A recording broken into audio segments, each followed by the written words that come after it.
Anak! Hindi siya mabait! Demonyo ka! Encanto!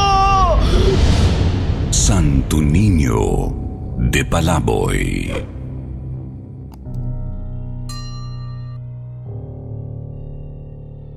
Magandang gabi po, Sir Jupiter. Ako po si Heming, Tubong Bicol. Malapit na ako dumating sa edad ng senior citizen, pero may pusong bata pa rin. Sa ngayon ay pag-aalaga sa 2 kong apo ang pinagkakaabalahan ko. Isang 7 at 10 years old. Kaya ko nalaman ang channel nyo ay dahil sa apo kong 10 years old. Sabi niya, ipadala ko rin daw sa inyo ang kwento na lagi kong kinikwento sa kanila. Noong bata pa ako ay madalas rin itong ikwento sa akin ng mahal kong lola na si Lola Telusa. Bata pa lamang raw si Lola Telusa ay laman na siya ng usap-usapan sa buong lugar namin. May kakaiba raw kasing nangyari nung siya ay ipinanganak sa banig ng kumadronang si Nana Ibay.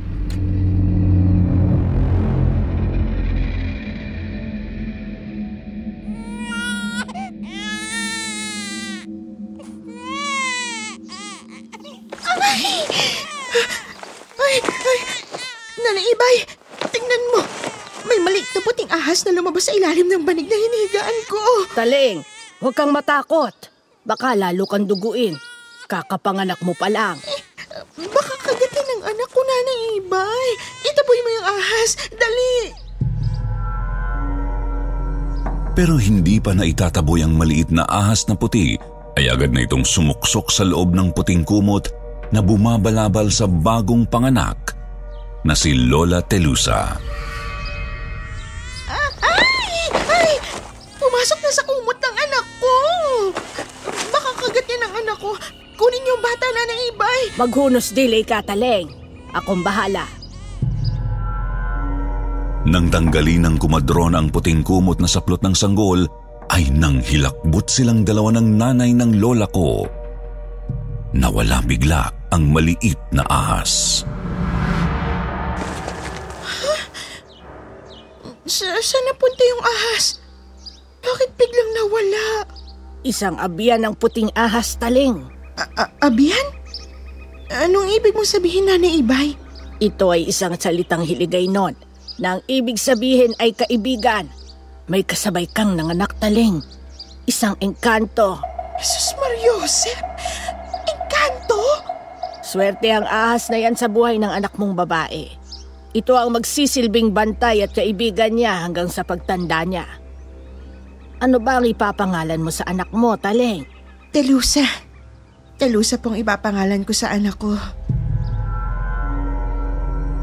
Sang-ayon daw sa Lola Taling ko na nanay ng Lola Telusa ko, marami raw mga hindi normal na kaganapan sa kabataan ng Lola Telusa ko. Sanggol pa lang si Lola Telusa ay hindi na siya iyakin. Palagi raw itong tumatawa na tila may kumakausap sa kanya. Para raw may kalaro si Lola Telusa na tanging siya lang ang nakakakita.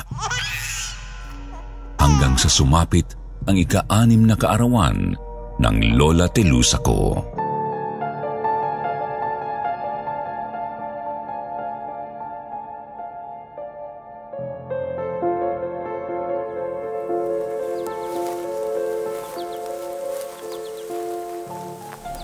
Telusa, anak! Tama ng laro. Pumasok ka na sa bahay at maligo. Malapit nang dumating ang mga inimbita kong bata para sa birthday party mo. Halika na! Nay! Oh, bakit? Sino ba yung tinitingnan mo dyan sa taas ng puno ng mangga? Nay! May ipapakilala ko sa'yo. Ano yun, Telusa? Ipapakilala ko sa'yo ang kaibigan ko. Kaibigan? Opo, Nay. Ayun siya, oh. Sa itaas ng puno ng mangga. Saan? Wala naman ah. Ikaw naman, anak. Marami namang mga bata dito sa atin na pwede mong maging kalaro. Bakit hindi ka na lang sa kanila makipaglaro kesa nag-iimbento ka ng kaibigan dyan sa puno? Totoo ang sinasabi ko, Nay. Gusto niya makipag-celebrate sa atin ng birthday ko. Ayun siya oh. Bumababa na siya sa puno. Nasa likod mo na siya. Nagsisigaw si Taling sa takot. Kitang-kita raw ng dalawang mata niya ang engkantong kumakaibigan sa anak niya. Singtangkad raw ito ni Lola Tilusa na nooy 6 na taong gulang. Makaliskis raw ang itim na balat ng engkanto at may dalang puting ahas. Ang mas nakakahilakbot raw sa itsura noon ay may pangil raw ito katulad ng sa ahas. Pati ang mga mata nito ay matalim katulad rin ng sa ahas na dala niya. Telusa! Anak! Lumayo ka sa kanya! Huwag mo siyang yakapin! Tulungan niyo ako! Mga kapitbahay! Sa tulong ng kumadronang si Nana Ibay at ng iba pang mga kapitbahay ay dinala nila si Lola Tilusa sa bahay ni Kapilyong, ang sikat na binatang albularyo sa probinsya namin. Marami ang nagpapatawas kay Kapilyong. Pinagpapakitaan raw kasi ito ng puting diwende at sinasaniban pa ng Santo Niño. Marami na raw itong napagaling na mga babaeng inaalihan ng masamang espiritu, kabilang na ang mga pinaglalaruan ng mga engkanto. Pinaglalaroan ng itim na engkanto ang inyong anak, Aling Taling. Gustong asawahin ng engkanto ang inyong anak na si Telusa. Pero mabait naman po siya. Lagi siyang nakikipaglaro sa akin. Mapanakit ang engkantong yun. Anak! Hindi siya mabait. Mahahaba ang pangil niya. Hindi ka ba natatakot sa kanya? Masama siya, sabi ni Kapilyong. Kapilyong, anong dapat nating gawin? Papalayasin natin ang engkanto na umaaligid kay Telusa. Sa pamamagitan ng kapangyarihan ng mga kaibigan kong duwende, tiyak na gagaling agad ang inyong... Biglang natumba si Kapilyong at nawalan ito ng malay tao. Nay, anong nangyari kay Kapilyong? Hindi ko alam, anak.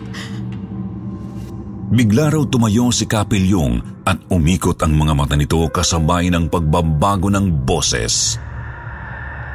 Ako ang Santo Niño de Palaboy. Ako ang kaibigan mo, Telusa. Ililigtas kita laban sa itim na engkanto. Hawakan mo ang kamay ko. Sinasaniban si Kapilyong ng Santo Niño. Magsinuhod kayo. Telusa, anak, hawakan mo ang kamay ni Kapilyong. Opo. Malambot ang mga kamay mo, Telusa. Kasing lambot ng kalooban mo. Magmula ngayon ay hindi ka nalalapitan pang muli ng masasamang engkanto. Ako na ang magpapantay sa iyo magmula ngayon. Ako ang Santo Niño de Palaboy, ang magiging tagapagligtas mo. At muling bumagsak sa sahig si Kapilyong. Nahimasmasan raw ito pagkatapos ng ilang minuto at magmula noon ay hindi na nga nagpakita ang mukhang ahas na engkanto kay Lola Telusa. Lalong bumilib at halos maging deboto ang nanay ng Lola Telusa ko kay Kapilyong magmula noon. Palagi niyang pinapupunta si Lola Telusa sa bahay ni Kapilyong para magpabasbas tuwing linggo. 10 taong lumipas. Namuhay ng normal ang Lola Telusa ko. Anak! Magtatakip silim na! Saan ka ba nanggaling at kanina pa kita tinatawag? Ha? Diyan lang sa labas, Nay. Dumaan kasi mga kaklase ko. Napasarap ang kwentuhan namin. Wag na wag kang mapag-iisa sa labas, lalo na sa mapupunong lugar. Baka mapaano ka na naman. Alam ko, Nay. Saka, wala na yung engkanto. Malakas ang dasal ni Kapilyong. Napalayas niya na yung engkanto dito sa bahay. Lumaki siyang isang maganda at kaakit-akit na dalaga. Hanggang sa dumating ang kanyang 17 kaarawan.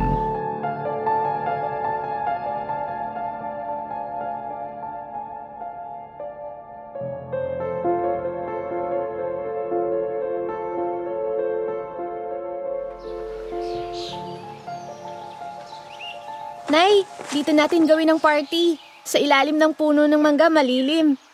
Aayusin ko na ang mga mesa dito at mga upuan, ha? Sige anak, bilisan mo.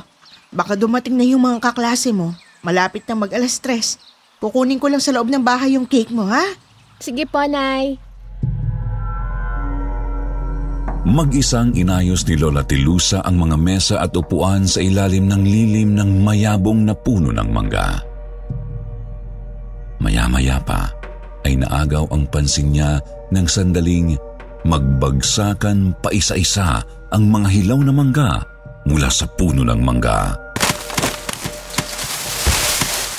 Bawat isang mesa, binabagsakan ng isang berdeng mangga. Napatingala si Lola Tilusa at laking gulat niya nang makita ang itim na engkanto na may ahas na puti sa kamay. Hindi na raw ito katulad ng dati na maliit lang. Kasing laki na raw ito ng Lola Tilusa ko. Nay! Tilusa, bakit? Nagbalik na naman siya! Sino? Yung engkanto, Nay! Ha? Nay, may mga pangil siya! Ayun siya! Sa itaas ng puno ng mangga! Nahimatay si Lola Tilusa sa takot nang makita niya ang mukhang ahas na engkanto na may dalang ahas. Tilusa!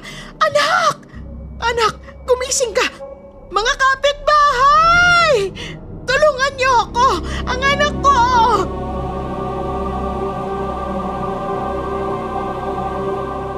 Sa tulong ng mga kapitbahay ay dinala nila si Lola Tilusa sa bahay ni Kapilyong at doon ay agad siyang inihiga ng albularyo sa loob ng pribado nitong silid.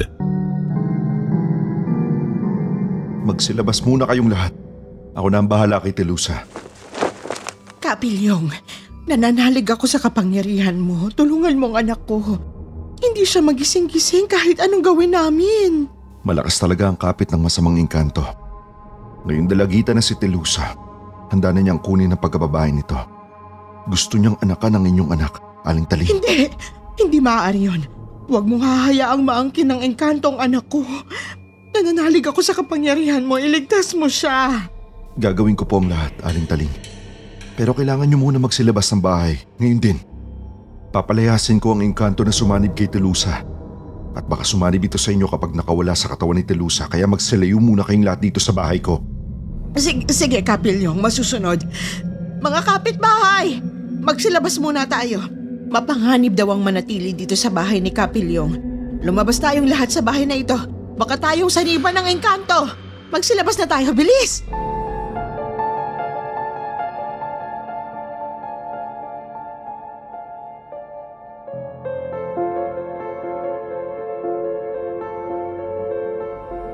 Lumipas ang halos 2 oras. Nagising na lamang raw si Lola Tilusa na wala na siyang suot na bestida. Nakapang-ilalim na lamang siya habang hinihimas ni Kapilyong ang kanyang mga hita gamit ang madulas na langis. Kapilyong? Ano pong ginagawa niyo sa akin?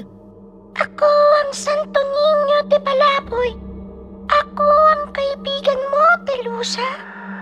Ililigtas kita laban sa itim na engkanto. Bakit wala po akong suot na damit? Nasaan ang bestida ko? Malambot ang mga hita mo, Tilusa. Kasing lambot ng kalooban mo. Magmula ngayon ay hindi ka nalalapitan pang muli ng masasamang engkanto. Ako na ang magbabantay sa'yo magmula ngayon. Naramdaman ni Lola Tilusa ang mga kamay ni Kapilyong na pumasok sa loob ng suot niyang panty. Napaigtad si Lola at napatili. Kapilyong, wag po! Ako ang Santo Niño de Palaboy. Ako ang kaibigan mo, Tilusa. Ililigtas kita laban sa itim na engkanto. Ang langis na ito ang magpapagaling sa iyo, Tilusa. At tuluyan ng pinuwersa ng albularyong si Kapilyong si Lola Tilusa na humiga sa papag pero lumaban ang lola ko. Sumigaw siya sabay tulak papalayo sa manyakis na albularyo. Nay! Huwag ka maingay. Magagalit ang mga kaibigan kong duwende. Isa kang demonyong albularyo, Kapilyong! Manyakis ka! Inay! Tulong! Anak! Anong... Ay! Gusto niya ako. Mabilis na tinakpan ni Kapilyong ang bibig ni Lola Telusa. Nagwala ang lola ko. Hindi siya maintindihan ng nanay niya kahit na anong gawin niyang sigaw. Sinasaniba na siya ng itim na engkanto. Kunin mo ang labakara, Aling Taling. Pati na rin ang lubid sa likod ng pinto. Malakas ang puwersa ng engkanto. Nagawa niyang hubaran ng anak mo. Diyos ko! Gusto niyang pagsamantalahan si Telusa. Akin na ang labakara at lubid! Bilis! Mabilis na pinasaka ng labakara sa bibig ni Kapilyong si Lola Telusa habang sumisigaw ito ng pagmamakaawa. Tulungan mo ko, Aling Taling. Itali natin siya sa papag. Bilis! Akin na yung lubid! Katulong ang sariling ina ay nagawa nilang itali si Lola Telusa sa papag. Mahigpit ang pagkakatali sa lola ko kaya hindi na siya makalaban pa. Mabilis na kinuha ng manyakis na albularyo ang buntot pagi na nakasabit sa bintanang kapis at marahas na itinulak papalabas ng silid ang nanay ng lola ko. Lumabas ka na, Aling Taling! Labas na! Baka saniba ka pa ng engkanto! Nanginginig na lumabas ng silid ang nanay ni Lola. Agad na isinara ni Kapilyong ang pinto ng silid at ikinandado ito. Sa ngalan ng mga kaibigan kong duwendeng puti at ng Santo Niño de Palaboy, lisanin mong engkanto ka ang katawan ng babaeng ito! Kitang-kita ni Lola Telusa kung paano hampasin ng buntot pagi ni Kapilyong ang sahig ng silid. Paulit-ulit niya itong ginawa. Isa kang demonyong engkanto ka. Kampong ka ng kasamaan! Lubayan mo si Telusa! At mabilis na naghubad ng damit ang hayok na si Kapilyong. Hubot-hubad itong pumaimbabaw kay Lola Telusa. Wala nang nagawa si Lola kundi ang umiyak. Ako ang Santo Niño de Palaboy. Ako ang kaibigan mo, Telusa. Ililigtas kita laban sa itim na engkanto. Ako ang kailangan mo. Walang aking kalangan. Sa hindi may paliwanag na pagkakataon, ay bigla raw sumulpot mula sa bubungan ng bahay ang engkantong nagpapakita kay Lola Telusa. Ang tangan raw nitong ahas ay naging malaking sawa na ngayon. Galit na galit raw ang engkanto. Biglang umangat si Kapilyong mula sa pagkakadagan sa lola ko at humampas raw ang katawan nito sa dingding. Engkanto! Engkanto!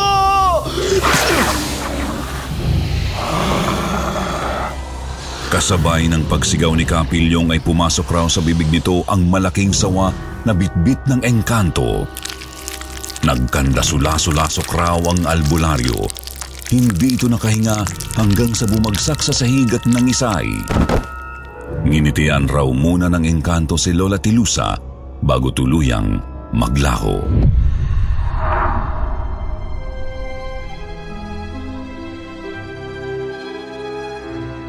Doon po niya namalayang iniligtas pala siya nito.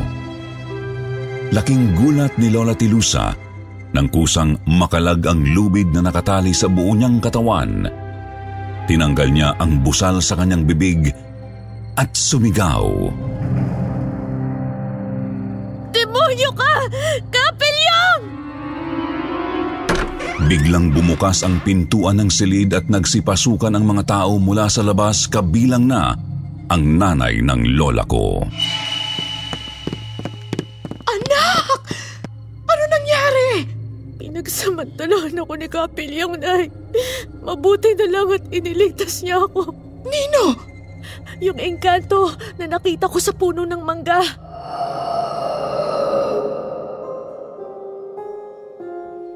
Ikinuwento ng Lola Telusa ko ang lahat ng nangyari noong araw na yun. Hindi lang sa nanay niya, pati na rin sa mga kapitbahay nila.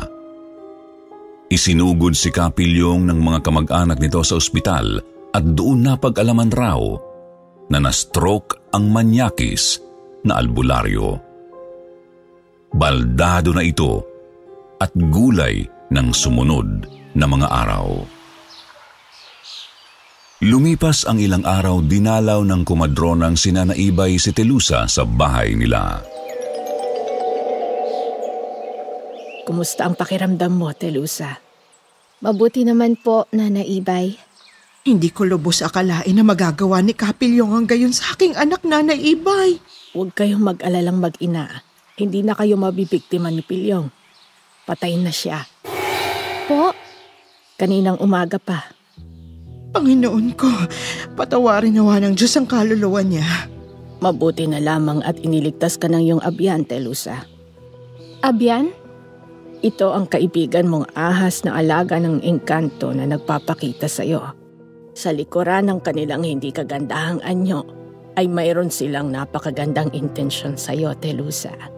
Ito ay ang bantayan, alagaan at ipagtanggol ka. Kaya sana, ingatan ninyo palagi ang puno ng mangga sa likod bahay ninyo kung saan sila nakatira. Habang nakatayo ang puno na yon, wala kayong dapat ipangamba. Magmula noon ay palagi nang nagpapausok si Lola Telusa sa ilalim ng puno ng mangga.